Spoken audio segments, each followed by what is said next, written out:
नमस्ते बच्चों, कैसे हैं आप सब। आज हम हिंदी व्याकरण एवं रचना प्रबोध से अध्याय 16 अलंकार का अध्ययन करेंगे। हम पहले अलंकार की परिभाषा, उदाहरण, अलंकार के भेद, शब्द अलंकार, अर्थालंकार, उभय अलंकार और शब्दालंकार में अनुप्रास अलंकार को पढ़ चुके हैं।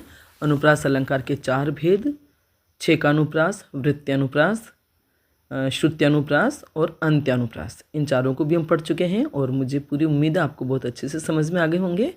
आज हम आगे बढ़ेंगे और पढ़ेंगे यमक अलंकार। यमक अलंकार क्या होता है, किसे कहते हैं, वो देखिए, आप समझिए।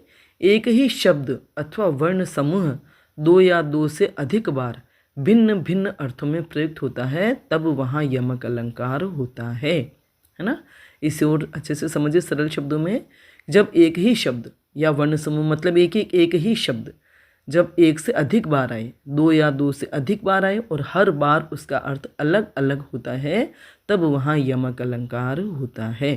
बिल्कुल सिंपल एक लाइन में कि जब कोई शब्द दो बार या 2 से अधिक बार आए और हर बार उसका अर्थ अलग अलग हो, तो वहाँ यमक अलंकार होता है।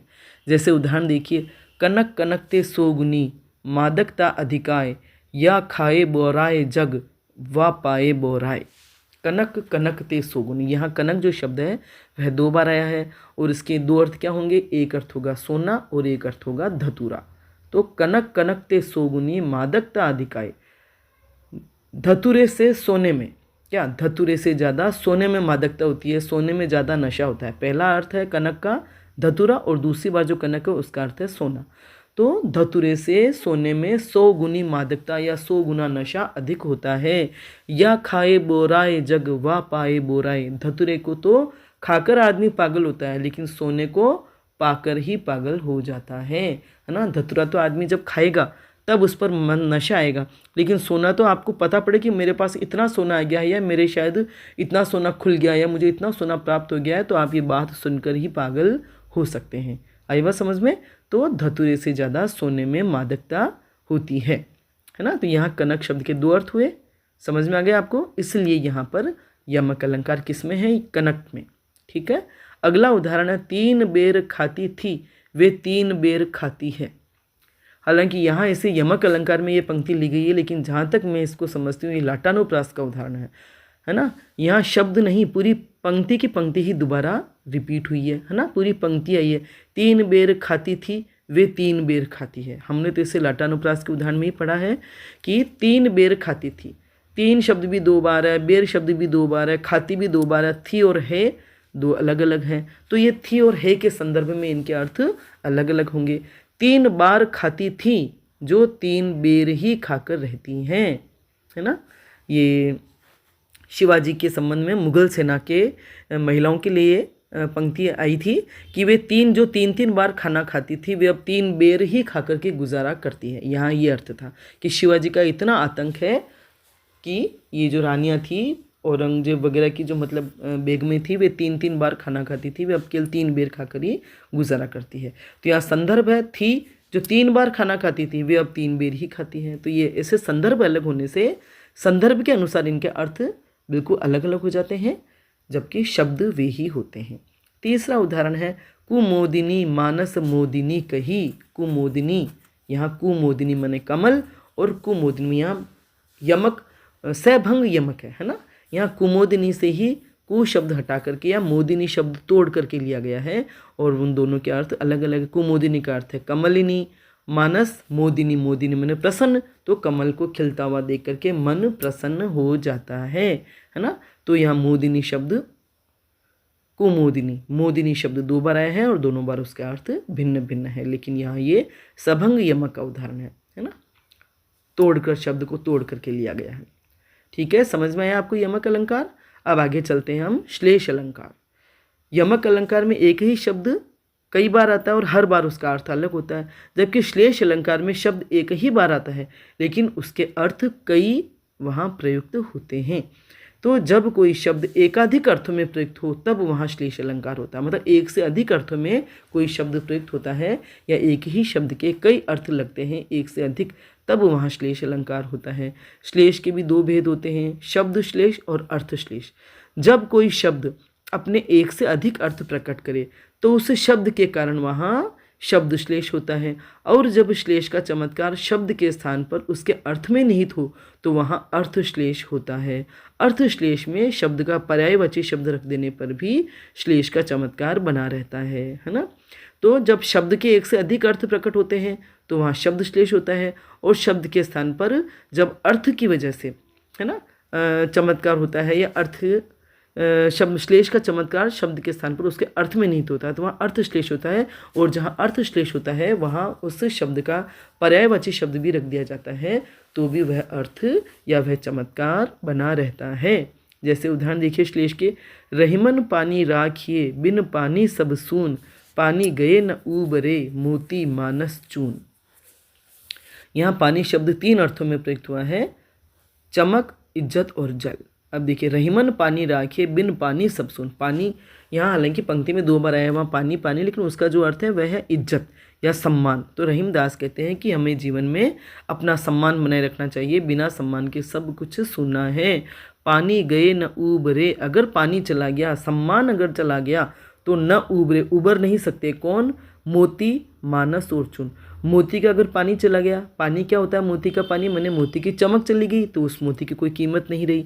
मानस मैंने मनुष्य, मनुष्य का पानी उतर गया, उसका सम्मान या उसकी इज्जत चली गई तो उसका भी जीवन में मतलब उसके जीवन का कोई महत्व नहीं है। और चून, चून मैंने आटा, अगर आटे में पानी न डालें तो उस चून का या उस आटे का भी कोई महत्व नहीं है। तो यहाँ पानी का अर्थ तीनों शब्दों के साथ, पानी का अर्थ मोती, मानस और चून, इनके साथ अलग अलग अर्थों में प्रयुक्त हुआ है ना। शब्द एक ही है पानी, लेकिन इन तीनों के साथ उनका अलग अलग अर्थ प्रयुक्त हुआ है, इसलिए यहाँ श्लेष अलंकार है।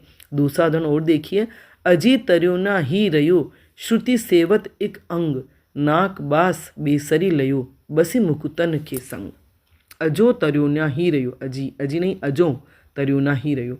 तरुना, यहाँ तरुना शब्द में श्लेष है, तरुना, तरुना तो एक कान का आभूषण हो गया, और तर्यो ना है ना, इसको तर्यो के साथ ना को अलग करेंगे तो होगा तीरा नहीं। श्रुति, श्रुति के भी दो अर्थ है, देखिए आप इसमें, यहाँ तरुना जो है वो कान का आभूषण है, और तर्यो ना जो भव सागर से पार नहीं हुए, इस संसार सागर से पार नहीं हुए, ये दो अर्थ हुए हैं। फिर श्रुति शब्द, इसका एक अर्थ है वेद और दूसरा अर्थ है कान।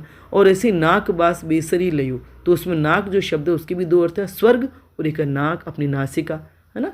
फिर है बेसरी, बेसरी जो है वो नीच प्राणी के अर्थ में, और एक है नाक के आभूषण के अर्थ में।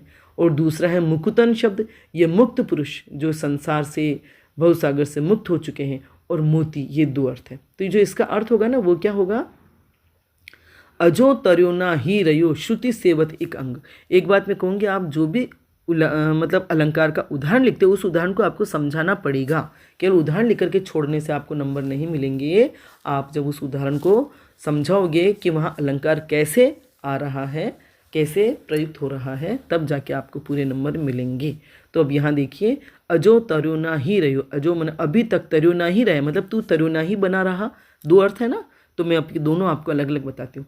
कान के आभूषण के संदर्भ में तरुना का अर्थ है कान का आभूषण, तो अभी तक तरुना ही रहा। श्रुति सेवत एक अंग, क्योंकि कानों की सेवा तो एक ही अंग की सेवा करता रहा, कानों में सोने के आभूषण के रूप में पड़ा रहा, इसलिए तू तरुना ही बना रहा। नाक बास बेसरी लयो, वो बेसरी, जो बेसरी भी एक आभूषण था है ना, लेकिन वो नाक बास बेसरी, नाक में वास करने लगा, वो नाक तक पहुंच गया। क्यों पहुंच गया, बसी मुकुतन के संग, क्योंकि उसने मोतियों का साथ कर लिया, यानी मोती के साथ। वह तो केवल एक सोने में ही बना रहा तरुना, इसलिए वो कान में ही पड़ा रहा, कान में ही लटकता रहा।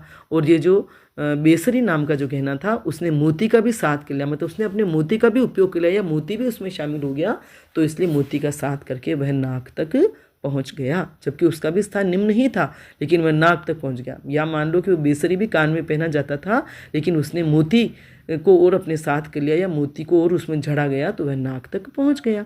ठीक है। दूसरा अर्थ इसमें श्लेष की कि जैसे ये होगा कि अजो तरुणा हीर, मतलब अभी तक तुम्हारा उद्धार नहीं हुआ, क्योंकि श्रुति सेवत एक अंग, तुम जीवन में केवल वेदों का ही अध्ययन करते रहे, श्रुति मतलब वेदों की ही सेवा करते रहे, वेदों का ही पाठ करते रहे, इसलिए तुम्हारा अभी तक उद्धार नहीं हो पाया। नाक बास बेसरी लयो बसी मुकुतन के संग, बेसरी माने नीच प्राणी, है ना। तो जो नीच प्राणी या निम्न प्राणी थे या सामान्य प्राणी थे, वे भी नाक बास मतलब स्वर्ग, नाकबास मतलब नाक का अर्थ यहाँ स्वर्ग, स्वर्ग में निवास करने लग गए, स्वर्ग में निवास करने लगे। कैसे? बसी मुकुतन के संग, मुकुतन माने मुक्त पुरुष, जो सन्यासी हैं या जो भव सागर से पार हो चुके, ऐसे मुक्त पुरुषों का साथ करके, ऐसे मुक्त पुरुषों की संगत करके वे स्वर्ग पहुँच गए। ये बात समझ में? तो यहाँ पे तरुणा, श्रुति, नाक, बास, बेसरी और मुकुतन, इन सब शब्दों में श्लेष अलंकार है, क्योंकि यहाँ दो अर्थ प्रयुक्त हुए हैं। ठीक है, समझ में आ गया होगा आपको। एक उदाहरण और है अर्थश्लेष, वो तो था शब्द श्लेष, क्योंकि वहाँ शब्द में शब्द के ही दो दो अर्थ थे। अब यहाँ है अर्थश्लेष।